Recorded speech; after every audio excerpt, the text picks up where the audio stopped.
안녕하세요. 재테크의 가치를 더하는 찬입니다. 이번 영상부터 제가 이제 얼굴을 찍게 됐어요. 근데 이제 뭐 정면은 아니라 이제 뭐 측면이긴 하지만 그래도 이제 처음으로 얼굴 공개를 하게 됐습니다. 예, 그렇습니다. 오늘 내용 바로 말씀을 드릴게요. 지난해 1년 내내 주식시장이 하락함에 따라 올해 주식시장 전망도 많은 분들이 궁금해하실 것 같아요. 그래도 올해는 오르겠지 하는 작은 기대감이 있을 수 있겠지만 아쉽게도 올해 또한 좋지는 않을 것 같아요. 실제로 많은 전문가들이 경기 침체를 예상하고 있듯이 주식시장도 그에 따라 하방 압력이 크게 작용받을 거라 생각이 듭니다. 하지만 그럼에도 지난해처럼은 크게 떨어지지 않을 것이라 생각은 들어요. 올해는 빠르면 상반기, 늦으면 하반기에는 주가가 바닥을 찍고 오르지 않을까? 이렇게도 저는 전망을 해보고 있고요. 자, 그렇다면 주식시장의 바닥이 어디인지, 그리고 어떻게 하면 가장 가깝게 그 바닥을 맞출 수 있는지 오늘은 이 이야기를 드리려고 합니다. 자, 오늘 딱 두 개의 지표로 제가 방금 말씀드린 그 질문에 대해 답변을 해볼 거예요. 참고로 오늘 소개하는 지표가 100% 저점을 맞출 수는 없습니다. 하지만 두 지표만 잘 확인해도 완전한 바닥은 아닐지라도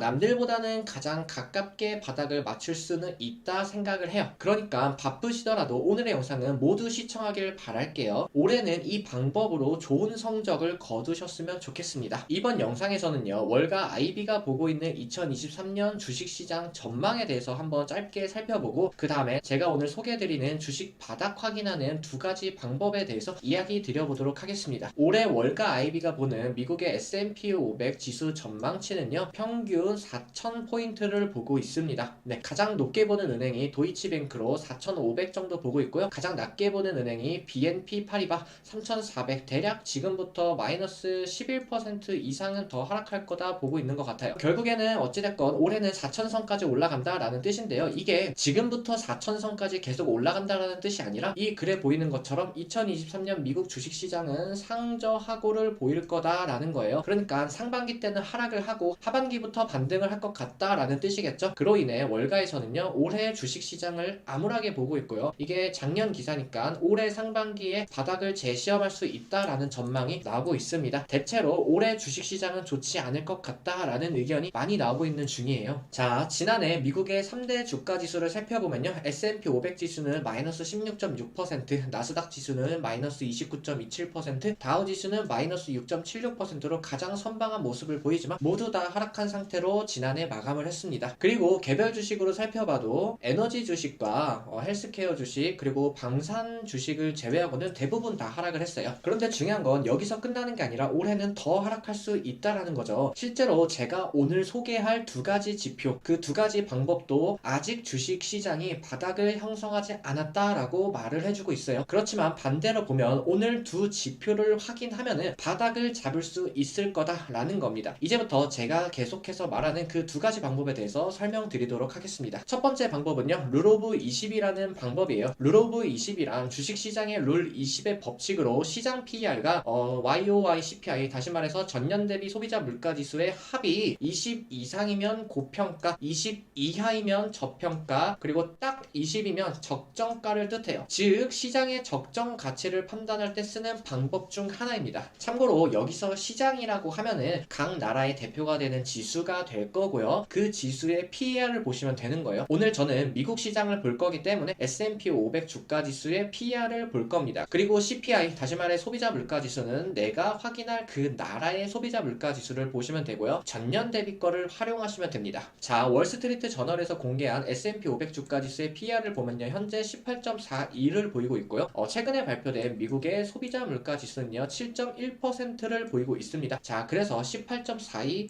더하기 7.1을 하면요, 25.52가 나오죠. 자, 아까 전에 룰 오브 20은요, 기준이 20이라고 말씀드렸습니다. 즉 현재는 20보다 위에 있기 때문에 현재 미국의 주식시장은 고평가되어 있다라고 해석할 수가 있어요. 여기서 추가적인 설명을 드리면은 왜 기준이 20인가 이 부분이 궁금하실 수 있을 텐데요. 과거 50년 동안의 S&P 500 지수의 평균 PER은요 16 정도가 됐고 그리고 미국의 인플레이션은요 평균 4%를 보였다라고 해요. 그래서 도합 20이 나오기 때문에 때문에 이게 기준이 되는 겁니다. 그래서 과거 룰오버 20을 살펴보면요, 20보다 하락할 때 주가지수는요 바닥을 형성했었습니다. 그리고 지난해 8월쯤에 뱅크 오브 아메리카의 보고서에서 20의 규칙 룰오버 20을 적용하니까 시장이 바닥이 아니다 라고 할 정도로 이 지표가 보고서에 작성이 될 정도로 신뢰도가 높은 지표이다, 이렇게 조금 함께 보실 수 있을 텐데요. 현재는 25.52를 보이고 있기 때문에 아직도 주식시장 고평가다, 이렇게 저희가 해석할 수 있습니다. 다만 한 가지 주의할 점은 이 지표가 20 이하로 하락했다고 해도 주식시장이 바로 바닥을 보이는 건 아닙니다. 이 그래프에서 보이는 것처럼 20보다 더 많이 하락했을 때